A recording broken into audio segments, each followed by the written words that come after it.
All right, so welcome to the deep dive, everybody. Today we're going to be diving into Canadian politics. Sounds good. Yeah, and specifically, we're going to be looking at how Pierre Poilievre, the leader of the Conservative Party, is shaping the conversation these days, right? Yeah. Yeah. So you gave us this Reddit thread from Wrong Guard for Thee to take a look at, Oh, yeah. and let me tell you, there are some pretty strong opinions Well, about this guy, and specifically about a recent poll he put out. yeah. So, it's a fascinating look into how Canadians are reacting to his style. It is, and I think what's interesting is that he's drawing a lot of comparisons to a certain other political figure. Right. I mean, even the title of the Reddit thread is pretty blunt, right? It says, Pierre Poilievre is certainly not leaning away from the Trumpness. Oh, wow. And some of the comments in there go even further, right? They're saying things like, the orange guy did exactly the same thing in the U.S. and won. Provocative. Yeah. So, it's provocative, to say the least. It is. It is. And I think it's important to kind of unpack why that comparison is even being made in the first place, right? Like, what are the tactics that people are seeing as being similar between Poilievre and Trump? And one key element, I think, is this idea of populism, right? They both kind of present themselves as outsiders fighting against a corrupt establishment. Right. And they often use very emotionally charged language to try to connect with voters who feel left behind or ignored by the system. Yeah, that makes sense. But isn't appealing to people's emotions just kind of like politics 101? Like, don't all politicians try to do that to some extent? Yeah, of course. Connecting with voters on an emotional level is a part of politics, right? Yeah.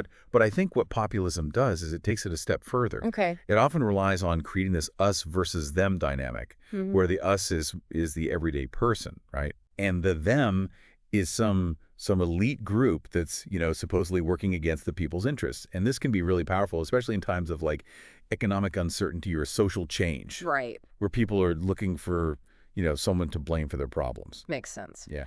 So how does this all tie back into the Reddit thread and Poilievre's poll? Like, what's got people so riled up specifically? Well, I think if we take a look at the poll itself, it's full of what we call loaded questions.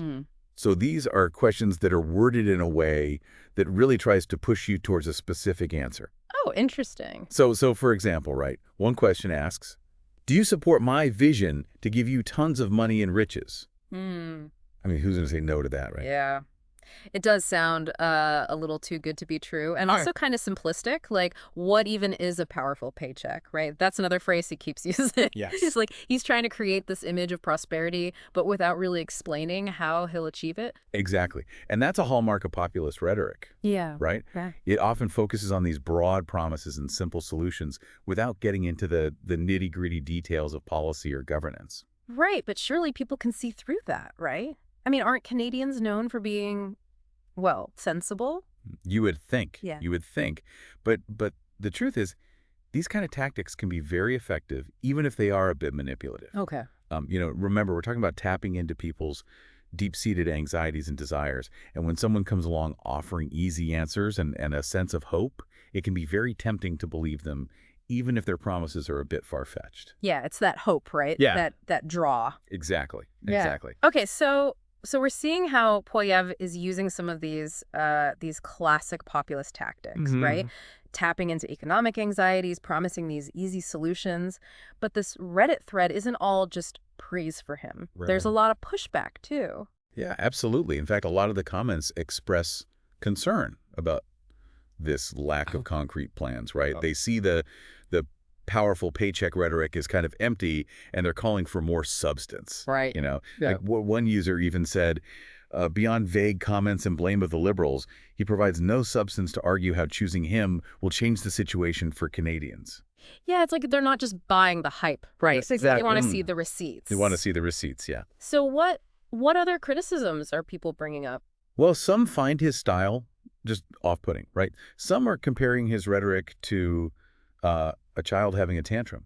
Oh, wow. Yeah, and that kind of language might alienate moderate voters who are looking for, a more mature and measured approach. It's interesting, right? Because on the one hand, strong, bold statements can be seen as decisive leadership. Yeah. But if you go too far, it can just come across as, well, childish. Right. It's a delicate balance. It is. It is. And that brings us to the Mark Carney factor, right? Okay. So Poilievre has been very vocal about trying to link Carney, who's the new liberal leader, to the unpopularity of outgoing Prime Minister Justin Trudeau. Right. He's even coined this term, the Carney-Trudeau liberals. Trying to paint him as just another extension of the current administration. Exactly, exactly. But we've also seen that Carney's arrival has kind of shaken things up a bit, right? Yeah. Some polls are even suggesting a possible liberal majority win with him at the helm. That's interesting. Yeah.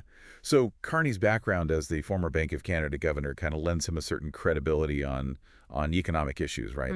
And his international experience as the former governor of the Bank of England also adds another layer of expertise. Wow. Yeah, so he's seen as this competent and experienced figure, which contrasts pretty sharply with Poilievre's more populist approach. So it's almost like we have these two very different styles clashing, right?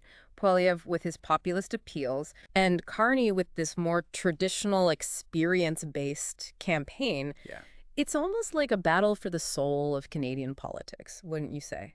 It does have that feeling, doesn't it? Yeah. And this Reddit thread really highlights that tension, right?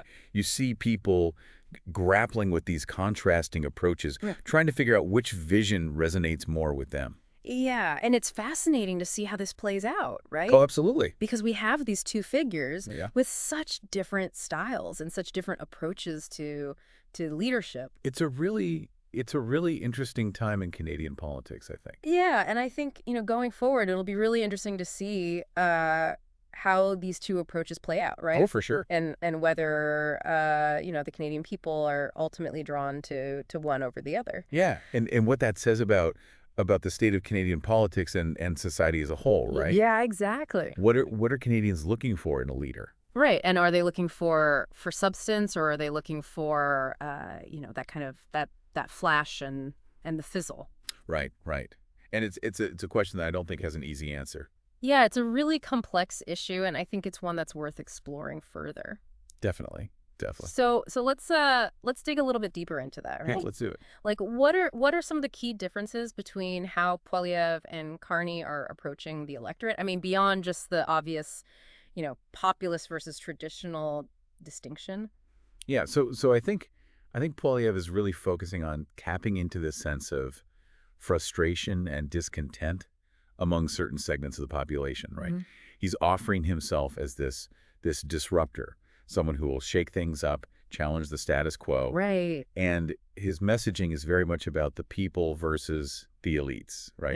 Yeah. He's trying to tap into this feeling that the system is rigged against the average person. And we see that, really playing out in his rhetoric, right? Yeah. Exactly, about the powerful paycheck. Yeah. And his attempts to, kind of frame Carney as just another member of the elite establishment. Right. Right. He's trying to paint Carney as part of the problem, not part of the solution. Right. Yeah. Yeah. So how is Carney responding to all this? What's his style like? Well, Carney is presenting himself as more of a steady hand, right? Someone with the experience and the knowledge to kind of navigate these complex challenges. Okay. He's emphasizing his track record of, managing financial crises and his deep understanding of economic policy. So it's less about the fiery rhetoric. Yes. And more about competence and expertise. Exactly. Exactly. He's not shying away from policy details. In fact, he's leaning into them, right? He's positioning himself as someone who can offer, real solutions rather than just empty promises. Interesting. So it's really fascinating to see these two approaches kind of playing out side by side. Absolutely. And I imagine this Reddit thread and maybe the wider Canadian public are pretty divided on which one they prefer. Oh, for sure. For sure. There's no clear consensus here, right? Yeah. Like, some people are really drawn to Poilievre's energy and his willingness to kind of challenge the establishment, whereas other people are, looking for stability, experience, which Carney seems to represent. And it almost feels like this election could be a real turning point for Canada, right? Yeah. Will the country kind of embrace a more populist direction, or will it stick with a more traditional approach? That's the million-dollar question, isn't it? And I think the answer really depends on how these two contrasting visions resonate with the Canadian people. Yeah, and I'm curious, beyond the obvious policy differences, what are some of the deeper implications of this kind of clash of styles? Mm-hmm. Like, what does it say about the state of Canadian politics and society as a whole? Well, I think it reflects a broader trend that we're seeing kind of around the world, right? Mm. This growing sense of polarization and division. Right. You know, people are increasingly retreating into their own kind of echo chambers where they're only exposed to information that reinforces their existing beliefs. Right. And this can make it very difficult to have constructive dialogue and to find, you know, common ground. It's like we're losing the ability to even talk to each other. Yeah, I think that's a real concern. You know, and to see the other side. Yeah. And to understand where they're coming from. Absolutely. And I think that's a little scary, honestly. It is a little bit scary. Because it feels like, you know, we're moving further and further apart, and it's becoming harder and harder to bridge that gap. It is. So in a way, this election isn't just about choosing a leader, right? Right. It's about choosing a direction for the country, a direction that will determine how Canada engages with the world. Yeah. And with itself. I think that's a very insightful way to put it. The stakes are high, Mm. and the choices Canadians make in the coming months will have a lasting impact on the country's future. Yeah, so it's a really important moment. It is, Yeah. and I think it's a moment that requires, you know, careful consideration and thoughtful deliberation from all Canadians. Absolutely. So let's take a break here. Great. And when we come back, we'll continue our deep dive into Canadian politics. Sounds good. And we'll explore some of these issues in more We're detail. looking forward to it. Yeah. And it's like the test case for populism Right. versus traditional politics. Yeah. Which approach is going to be more effective in addressing the challenges of the 21st century? Yeah, and it's fascinating, right? Because you look at the Canadian electorate, and they're known for being fairly pragmatic. They tend to vote for the party or the leader they believe is best equipped to, you know, manage the economy and provide stability. Right. So are they going to be swayed by Poilievre's, you know, these populist appeals, right? Or will they opt for Carney's experience and that steady hand? And that's what makes this election so unpredictable. Right. It's this real clash of ideologies. Yeah. And the outcome could have significant implications, not just for Canada, but for other countries Oh, yeah. grappling with similar challenges. It's a reminder that politics is rarely black and white. Right. It's full of nuance and complexity. Yeah. And understanding those nuances is so essential for making informed decisions as citizens. Absolutely. And I think this deep dive has given our listeners the tools they need to engage in those conversations. Yeah. And critically evaluate the information they're receiving. Yeah, it's been a fascinating journey, hasn't it? It has. I mean, from the, you know, the fiery rhetoric of the Reddit thread to this broader analysis of populist strategies, we've covered a lot of ground today. We have, and I hope it's left our listeners with a deeper understanding of the Canadian political landscape and the forces shaping the upcoming election. Yeah, and perhaps even more importantly, a sense of curiosity. Oh, for sure. And a desire to continue exploring these issues. Absolutely. Because ultimately, the future of Canada is in the hands of its citizens. Well said. You know, the choices they make, the conversations they have, Yes. and the actions they take, those are going to determine the course of the nation. They will. They will. So to our listener, we leave you with this final thought. Okay. Stay engaged, stay informed, and most importantly, stay curious. Yes. The future of Canada is being written right now, It is. and your voice matters. It does. Thanks for joining us on the Deep Dive. Thanks, everyone. Yeah, it really does feel like kind of a pivotal moment for Canada. It does, yeah. And this Reddit thread has been, you know, so valuable in terms of understanding all the different perspectives that are out there. Yeah. You know, it's easy to get caught up in the headlines and the political jargon. Right. But to hear directly from, you know, everyday Canadians about their hopes, their concerns, it's really grounding. It is, and it reminds us that ultimately, you know, politics is about people, right? Yeah. It's about the choices we make as a society and the impact those choices have on our lives. Absolutely. So as we wrap up our deep dive into Canadian politics, what are some of the key takeaways you think our listeners should keep in mind? Well, I think first it's important to recognize that there's no easy solution to the challenges facing Canada, right? Whether it's, you know, economic anxiety, social division, the rising cost of living. Right. These are complex issues that require, thoughtful and nuanced solutions. And it seems like, Canadians are hungry for those solutions, right? They're Yeah. not just looking for empty promises or catchy slogans. Mhm. They want to see real plans and concrete actions. Exactly. And that's where this contrast between Poilievre and Carney becomes so interesting, right? They represent these two very different approaches to leadership. And I think the success of each approach is going to depend on whether they can actually deliver on their promises Right. and really connect with voters on a deeper level. It's almost like a test case for populism versus traditional politics. Right, yeah. Which approach will prove more effective in addressing the challenges of the 21st century. Yeah, and it's a great question, and I don't think there's an easy answer. Yeah. What's fascinating is that the Canadian electorate is known for being fairly pragmatic. Mm. Right? Mm. They tend to vote for the party or the leader they believe is best equipped to manage the economy Right. and provide stability. So will they be swayed by Poilievre's, populist appeals? Or will they opt for Carney's experience and steady hand? That's what makes this election so unpredictable. Yeah. It's a real clash of ideologies. Right. And the outcome could have significant implications, not just for Canada, Mm-hmm. but for other countries grappling with similar challenges. It's a reminder that politics is rarely black and white. Yeah.